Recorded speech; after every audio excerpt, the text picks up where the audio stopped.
take a look at what this algorithm does. It's called Gaussian elimination. Gauss was one of those very famous mathematical geniuses from the 18th or 19th century.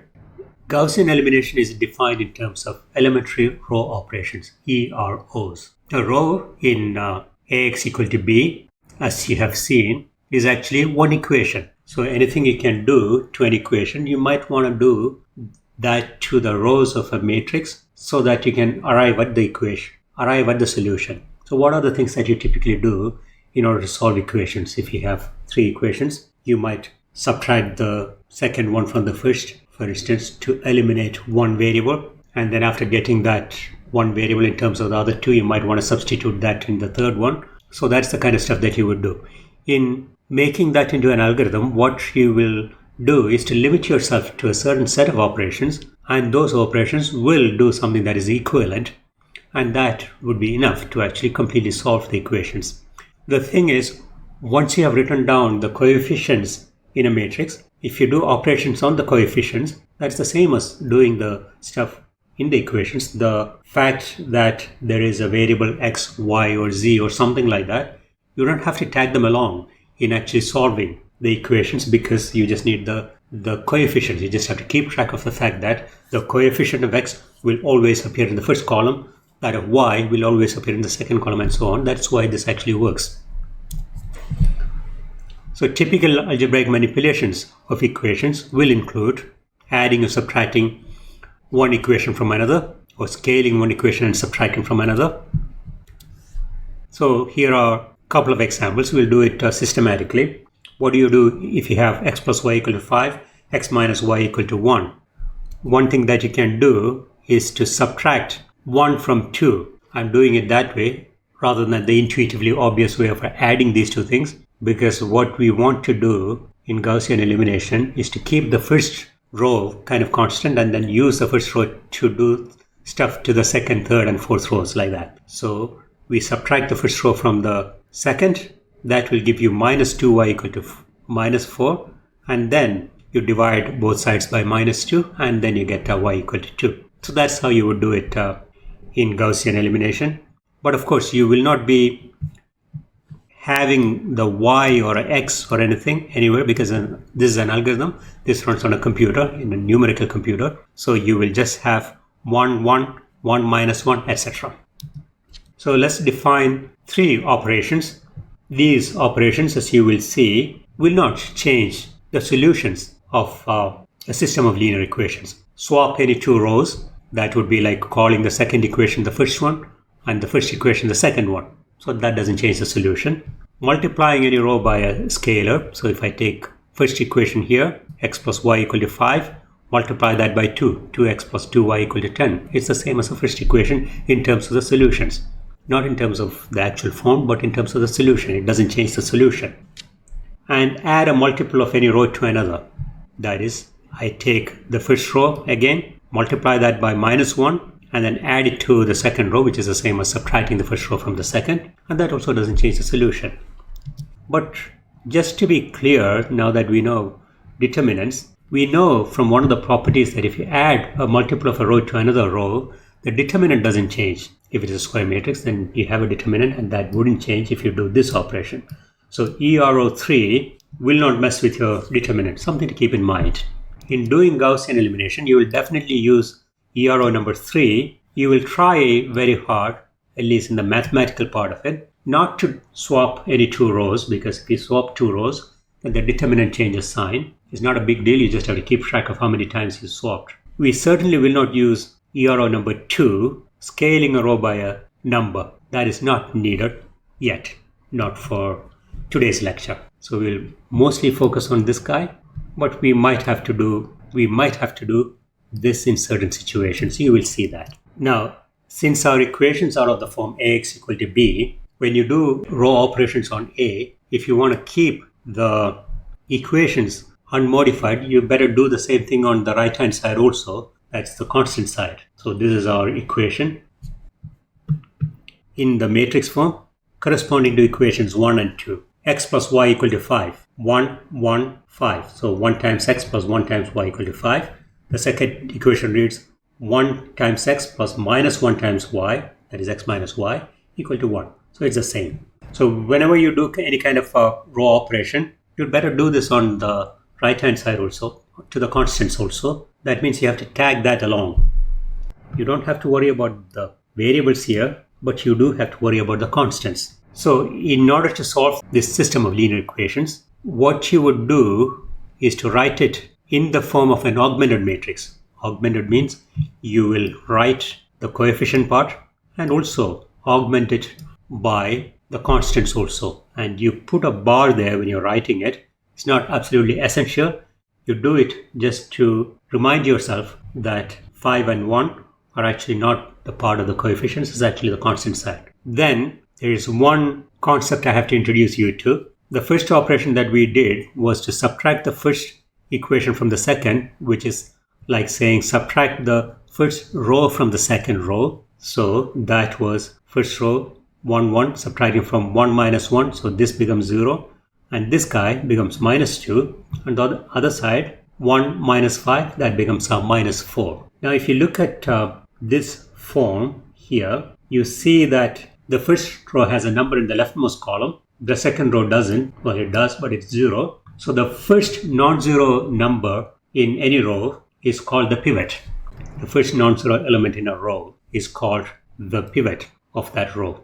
So what we are trying to do by applying the 3 elementary row operations is to get what we call a row-echelon form. Row-echelon form. Echelon is a French word that means steps.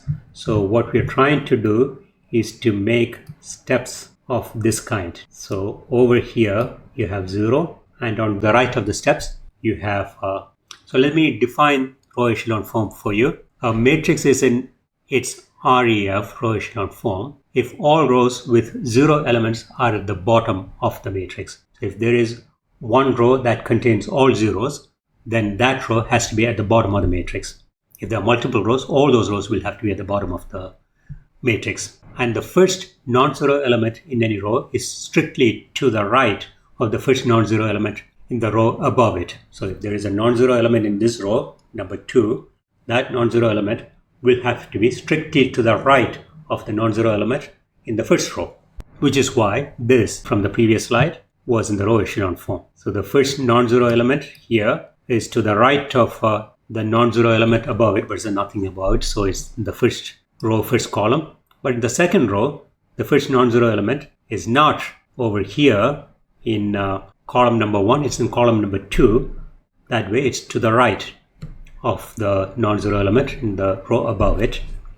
And the first non-zero element in any row is called the pivot. So you have 2 pivots here. Now let's take a few examples here. This matrix is in a beautiful row-echelon form. We have steps here. Perfect. That's the echelon.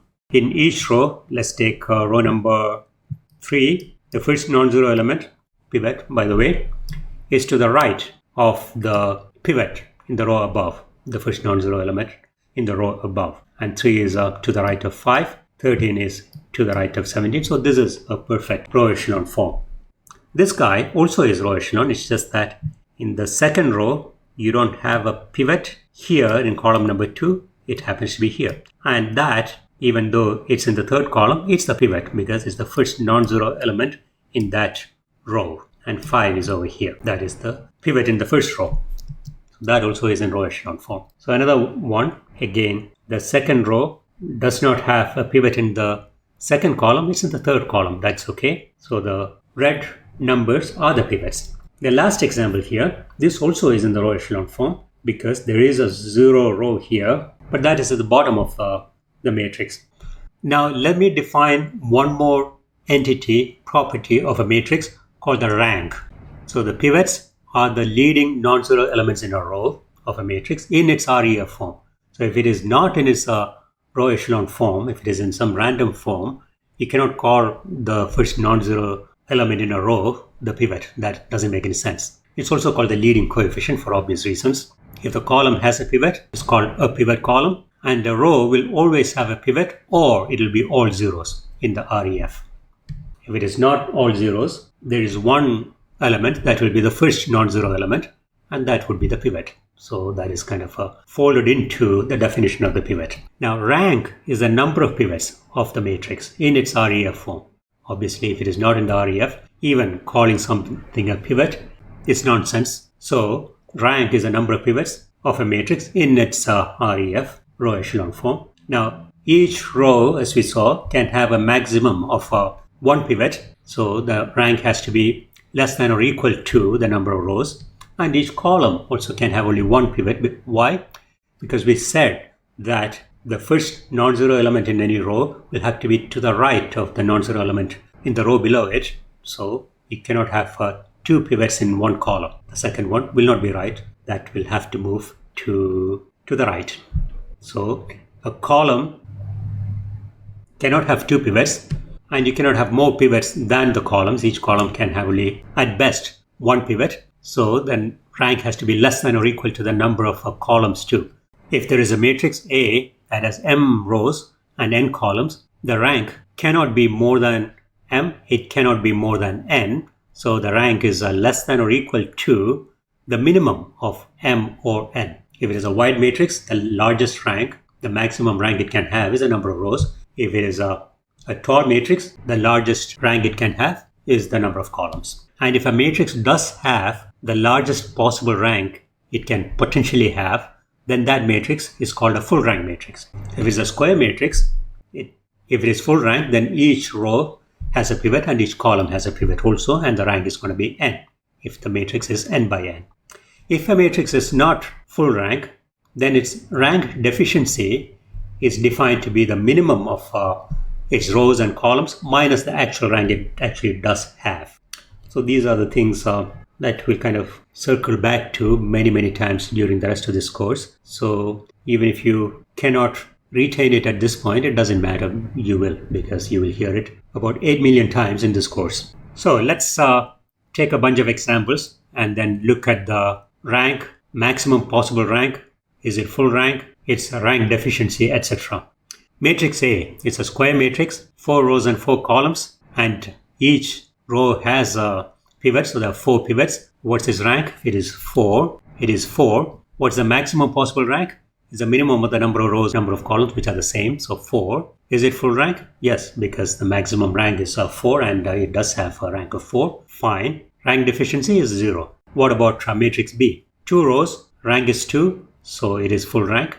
No rank deficiency. Same thing with C. Rank is 3, 3 rows, and the maximum rank possible was 3, so fine, that also is full rank. D, on the other hand, it has 3 rows and 4 columns. The maximum possible rank it could have is 3 because there are 3 rows, but it has a rank of 2 because the third row is being a row of all zeros. It doesn't have a pivot, so only 2 pivots. So there is a rank deficiency of 1 for that guy. So Gaussian elimination is a process or the algorithm to reduce a matrix to its row echelon form using the 3 elementary row operations that we specified. To refresh your memory, the first operation was swap any 2 rows. We will try not to use it, but we may have to. The second one, we definitely will not use it. Multiply a row by a scalar, that is scaling a row. We will not do it for today's lecture, but we'll do it later in the course. The third one, which will be what we'll be focusing on today, will be to add a multiple of a row to another. So take a row, take its multiple, add it to another row. Not to itself, because in that case you're just scaling it, add it to another one. So if you want to subtract, scale it by -1, add it to another row, which is the same as subtracting it. If we limit ourselves to just the third operation, and if the matrix happens to be a square matrix, our operation, the third elementary row operation, does not affect the determinant, so determinant is unchanged. But if you want to use a swap operation also, operation number 1, then the determinant will change sign, but the absolute value of the determinant will not change. And if you want to go ahead and use the second operation, then that actually does change the determinant, which is why we're not going to use it today. But all these 3 operations will not change the solution set because they are row operations. They are like equation manipulations. And these operations, if we are thinking about solving a system of linear equations, we will be using the augmented matrix and running these EROs on the augmented matrix. So let's take a look at the algorithm. So let me run through it once. We'll come back and then do it once more to understand this. what you will do is to look at the first row, first column element, use that element to kill the first column elements of all other rows. By kill, I mean make it 0. And it will always be possible as long as the element that you're starting with, the first row, first column element, is non-zero, then you can always scale it to any number you want and then subtract it from some other row to get zeros below it. But if it happens to be 0, then you're forced to swap it with the first row that has non-zero element in the first column. After having done the first step, namely making the elements in the first column all 0 other than the first row, first column element, you will look at the submatrix starting from row 2, column 2. So there's a smaller matrix. So you can apply the same steps. And that's why this is an algorithm. There you will look at element 2, 2 now and try to use that to make all elements below that 0.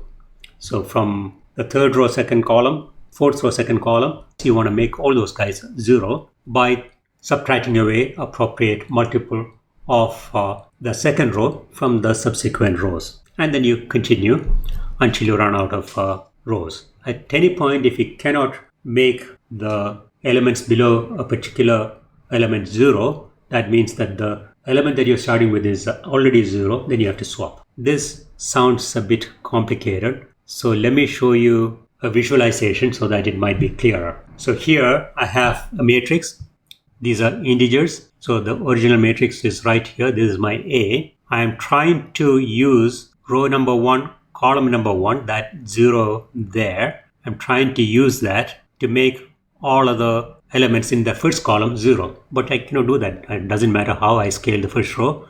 This guy will always be 0. So subtracting 0 from the rest of it, I can make those guys 0. Never. So what's the first step that we have to do? So let's look at it. So you see that the second row, first column has a non-zero element. So we will swap the first row and the second row. So we are forced to do that in this case. And then you will get that.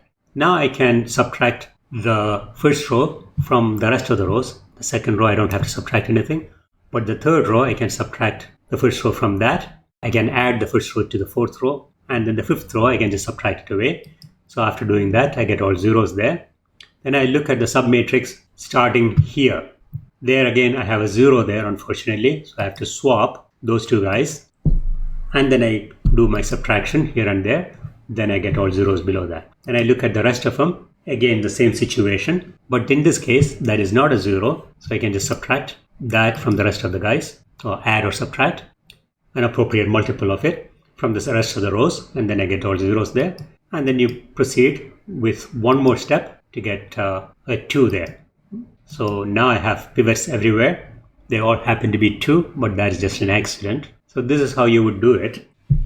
The thing is, I used an integer example here. So subtraction is all very deterministic in a computer. But when you implement this as a program, if you're a good programmer, you will know that you will have real numbers. So that is an example. Then you know that 0 is bad, that we already know. But 0 is never 0 as a floating point number. It's a very small number. So what you will do is not merely swap 0 with the first non-zero thing that you see. What you will do is to try to locate the largest number, because that is as far away as possible from 0. Not the largest number by its absolute value.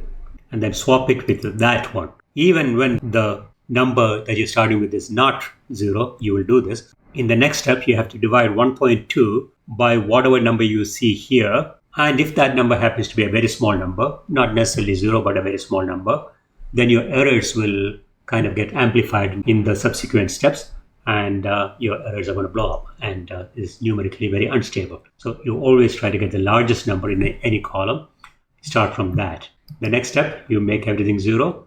Then you look at the second column. There again, you see that the largest number is already there. Very good. You subtract appropriate multiples of that, add or subtract, to get rid of the first element in the rest of the rows. First element in that submatrix, which means the second column of the original matrix. Again, you look at the third column now. Take the largest one, swap it largest by the absolute value, swap it with element 3, 3, then add appropriate multiples to get rid of the rest of the guys. Then 5.47 happens to be the largest. So very good, you get rid of that. And now you have pivots everywhere. Those are the pivots. Now, if you want to mess with it and you want to look at your own matrix, you can actually play with it. You can give any real numbers here. Each row will have to have 5 numbers and you will have to have 5 rows, and that would be a matrix, comma separated, and then you can play with it. You can run Gaussian elimination by hand on this visualization. Now, looking at this, you can see that what you ended up with, the REF that you ended up with, is an upper triangular matrix in this 5 by 5 matrix form. All the diagonal elements are non-zero. So the absolute value of the determinant in this case is going to be just a product of these 5 2's. So that would be just 32 absolute value, because we did swap rows, so we did not keep count of how many times we swapped rows. If we did, then we could figure out the sign of the determinant also. Similarly, in this case, I have the pivots in every row and every column. Then the diagonal elements, if you just multiply them, you will get the determinant. Now, can you see that if there is no pivot in one row, that means suppose this 4.28 here happened to be 0 and the pivot happened to be 2.61 and nothing here, the pivot was here and this was all zeros, then you can see that this determinant had to be 0, right? Because the last row is a row of zeros, and also the product of the diagonal elements is 0 because there are 3 zeros there. Before going to the determinant application of Gaussian elimination, let's look at the solvability. After all, that's what we wanted to determine by doing this algorithm, Gaussian elimination. You take the coefficient matrix, augment it by constants vector, you run Gaussian elimination to get to its REF, then you look at the last row. If it is a row of zeros on the coefficient side, then look at the constant side. If that also is 0, then you're okay. Then you look at the previous one, the last but one row. If that also is all zeros, that's fine. But if there is a 0 on the equation side, but a non-zero on the constant side, if you write down the equation, what it is saying is that 0 times x plus 0 times y plus 0 times z plus etc. is equal to a non-zero number, which can never be true. That points to inconsistency. So 0 equal to non-zero is inconsistent, mathematically not correct. And it's in those situations that you will never be able to find solutions. The equations are inconsistent. So inconsistency. Let me say that again using words of single syllables. If you have a row of zeros on the coefficient side equaling a non-zero value on the constant side after creating the REF of the augmented matrix, then you know that the system of linear equations is inconsistent and no point proceeding. You can give up then saying that there are no solutions.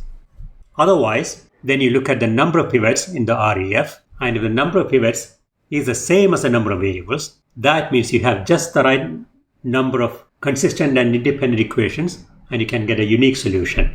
And if the number of pivots is smaller than the number of variables, you have an infinity of solutions. The number of pivots can never be greater than the number of variables. Can you see why? Because number of variables is actually the number of columns, and each column can have only one pivot. You cannot have more pivots than the columns, and therefore the last case will not exist. This guy cannot exist. So let me say this once more.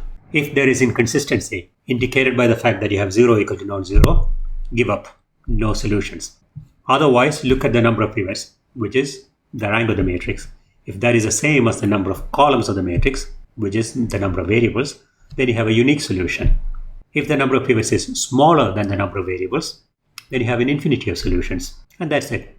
Now you have a perfect algorithm which you can run on any system of linear equations. Just follow the EROs, just like we did in the visualization. And then you look at the REF. That will tell you the solvability conditions. Let's go back to our original system of linear equations, the simple one, and look at the various cases that we went through earlier. Equations are x plus y equal to 5, x minus y equal to 1. So 1, 1, 5, 1, 1, 5, 1 minus 1, 1 minus 1. Then do the REF, then you get 1 and minus 2. So those are pivots, 2 pivots, 2 unknowns, no 0 equal to non-zero, perfect, unique solution.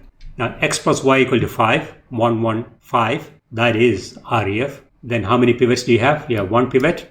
How many variables do you have? 2. So fewer pivots than variables, infinity of solutions. There's a line of our solutions. Now let's look at the third case, x plus y equal to 5, 1, 1, 5, and then 2, 2, 10. Subtract 2 times the first row from the second row, you get 0, 0, 0. There is no 0 equal to non-zero, so it's consistent, no problem there. But still, you have only one pivot and two variables, infinity of solutions. Now let's look at the inconsistent case, x plus y, 5, 1, 1, 5, 1, 1, 6. Subtract the first row from the second, you get 0, 0, 1 there. 0 equal to non-zero. Cannot happen. Inconsistent. No solutions. The lines were actually parallel. Then I have three equations here. By doing Gaussian elimination, the last row will become a row of zeros. I am pretty sure some of you don't actually believe me, so let me actually do this. So I subtract the first row from the second, so I get a 0 here. Then I get a -2 here and a -4 here. I subtract 3 times the first row from the last one, I get a 0 here. I get a -4 here. 15, subtracting from 7, I get -8 here. Now I subtract 2 times the second row from the last row, so -2 times -2, so this becomes 0. -4 times 2, that is -8, subtract away, this becomes 0. So that is 0, 0, 0. So I have 0, 0, 0 in the last row. So no 0 equal to non-zero. So the last equation was useless. It was a linear combination. So you can think of Gaussian elimination as a systematic way of figuring out which equations are dependent or inconsistent. So in any case, in this case, you get 0 equal to 0. So that equation is as good as not being there. Then two pivots, two unknowns, unique solution. The last situation, following the same procedure, you will see that the last row is a 0, 0, 2, 0 equal to non-zero, no solutions, inconsistent. So let me say this again. If the REF of the augmented matrix has a 0 equal to non-zero kind of row, inconsistent, no point continuing, no solutions. Otherwise, if the number of pivots in the REF of the augmented matrix is same as the number of variables, then unique solution. If the number of pivots is smaller than the number of variables, then an infinity of solutions, but it can never be greater than the number of variables. So that is just that slide going through once more. The visualization when we need to swap rows is actually right here, but we went through that. You can use your own matrices, just type in whatever you want. So if you have some edge case in 5 by 5 and you want to see how that behaves, so you play with it. So the applications of Gaussian elimination, the first one is, of course, say something about the solvability. On the side, I kind of mentioned that you can use it to compute the determinant also, but we'll see that again in the next video.